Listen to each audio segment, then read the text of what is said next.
कि 7 साल और 9 साल के फतेह सिंह साहब ज़ादे 7 साल के थे और जोरावर सिंह 9 साल के थे।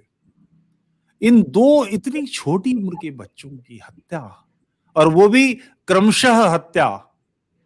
गर्दन काट देना सामान्य बात है, दीवार में चुनने का मतलब है कि उस बच्चे को एक एक इंच पर एहसास हो रहा है कि मौत पास आ रही है। कितनी भयानक बात है, आप कल्पना कर सकते हैं। और ये कमबख्त जो ये बातें करते हैं धर्म को बांटने की, आज इन्हें एहसास नहीं होता कि उन बच्चों ने उस दीवार को, रेत को खुरचा होगा, सांस निकालने के लिए, बचाने के लिए, हवा निकालने की कोशिश की होगी, कैसे मारे गए होंगे। जो आज ये दिल्ली के बॉर्डर पर खड़े होकर गालियां बक रहे हैं, इस्लाम के पक्ष में बोल रहे हैं, ये बच्चे कैसे मारे गए हैं और इन्हें क्यों मारा गया है। ये सामने की बात है कि अपने शत्रु, और मैं एक आग्रह आज आपके माध्यम से करता हूं कि एक तो 26 तारीख को जैसे हो, जहां जहां संभव हो, भूमि पर सोइए, उस कष्ट का अनुमान कीजिए कि उन महापुरुषों ने कैसे कष्ट उठाए हैं, कैसी पीड़ा हुई है, कैसे उनकी मृत्यु हुई है। उनकी बूढ़ी दादी उस बुर्ज से गिर के मर गई पता लगते ही कि ये हुआ है। कैसा भयानक उनके साथ, मगर ये किया किसने? वो जिसने ये हुक्म दिया, जो वहां का वजीर था, वहां का जो सेनापति था, वहां के जो लोग थे, वहां का जो मुफ्ती था जिसने फतवा दिया, वो घर लौट के खाना खाएगा कि नहीं? ये बिस्तर पे सोया कैसे होगा 7 साल और 9 साल के बच्चों की ऐसी भयानक मृत्यु का आदेश देकर? इन पर कुछ नहीं गुजरी, इनके अपने बच्चे इनकी आंखों में नहीं आए। उसका कारण है इस मनुष्य को पशु बना देने की का चिंतन कि क़िताल फी सबीलिल्लाह, अल्लाह की राह में कत्ल करो, जो अल्लाह को नहीं मानता उसको अल्लाह की राह में लाओ। ये जिहाद है, और इस जिहाद को लगातार 24 घंटे हर समय हर जगह करते ही रहना है। ये मूल चिंतन है जिसके कारण ये हुआ, और जो इसको नहीं मानता उसको मारना हमारा धर्म है, हमारा दायित्व है, हमारा दीन है। ये बात निश्चित रूप से समझिए। अभी जो मित्र ऐसी बातें कर रहे हैं, मैं समझ नहीं पाता। अभी ननकाना साहब के ग्रंथी की बेटी को उठा ले गए। अफगानिस्तान से सिखों निकले 20 वर्ष नहीं हुए। दिल्ली में सिख वो अलग से पहचान आते हैं, उनकी दाढ़ियों में से करली वो हेयर्स होते हैं, कुछ वो माचिस की तीलियों को डाल के उनको घुमा घुमा के करते हैं, वो अलग से पहचान आते हैं अफगानी सिख। 20 साल नहीं हुए उन्हें निकले। ये क्यों निकले तुम्हें नहीं पता? जानते नहीं हो? गुरु गोविंद सिंह की वाक है, तेल में हाथ डाल के तिलों में हाथ डालो। उतनी कस्में अगर तुर्क यानी मुसलमान खाए तो यकीन मत करना, कनाडा से बैठ के तुम्हारी जबान नहीं गल जाती। गुरु गोविंद सिंह की वाक नहीं सुनाई देती तुमको? उनके बच्चों के बलिदान याद नहीं आते? ऐसी राक्षसी मनस्थिति।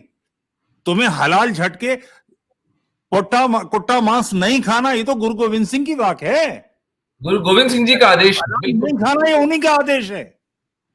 तुम उनके सारे किए धरे पर पानी फेर रहे हो सिर्फ इसलिए कि तुम्हें कुछ पैसा लेना है, सिर्फ कनाडा में कुछ जमीन चाहिए, तुम्हें एक्सपोर्ट में कुछ आसानियां चाहिए।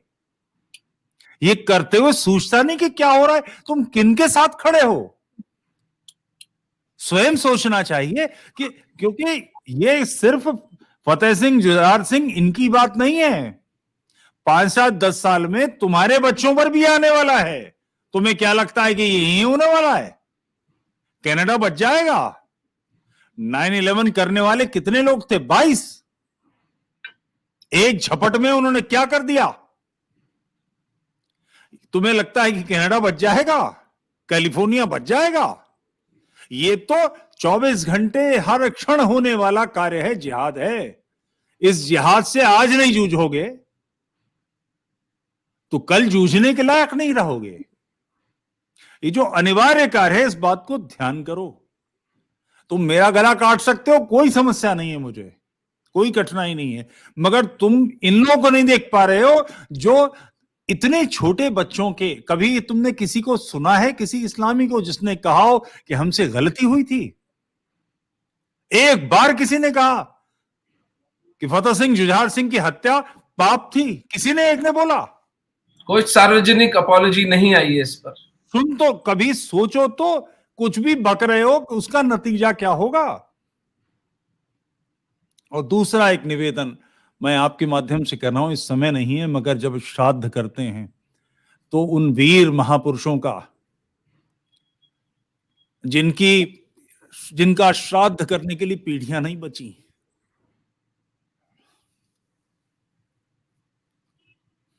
जिनके घर का कोई नहीं बचा जो उनको तिलांजलि दे सके, उनको अपने पूर्वज, चूंकि वो हमारे पूर्वज हैं, जो साके में मर गए, एक भी व्यक्ति नहीं बचा, उनका श्राद्ध कीजिए, उनकी स्मृति बनाकर रखिए। धर्म के लिए इन्होंने बलिदान दिए हैं, और ये थोड़ी बहुत छोटी मोटी संख्या नहीं है, ये न्यूनतम गणना में 8 करोड़ हैं। हमारे 8 करोड़ पूर्वज, जब भारत की जनसंख्या 15 करोड़ 12 करोड़ थी, उस काल में मारे गए हैं। उनका श्राद्ध कीजिए, इसको स्मरण रखिए। और 26 दिसंबर,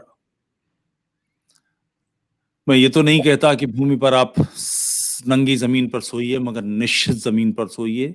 ये संकल्प लेकर सोइए कि उन महापुरुषों की, उन 7 साल और 9 साल के हमारे महान पूर्वजों की याद में हम ये कष्ट उठा रहे हैं और अनुभव कर रहे हैं कि ये क्यों हुआ हमारे साथ, और ये न हो। अभी हाल में कुछ साल पहले की घटनाएं आपने देखी होंगी कि समुद्र तटों पर ये आईसिस के लोग, दाइश के लोग, लोगों के गले काट रहे हैं, लोगों को मार रहे हैं, कटर से उनके गले काट रहे हैं, मरते हुए व्यक्ति की आंखें बुझ रही हैं और वो लात मार रहे हैं उसके आधे गले कटे गले पर, और अल्लाह अकबर के नारे लगा रहे हैं। ये बहुत गंभीर बात है।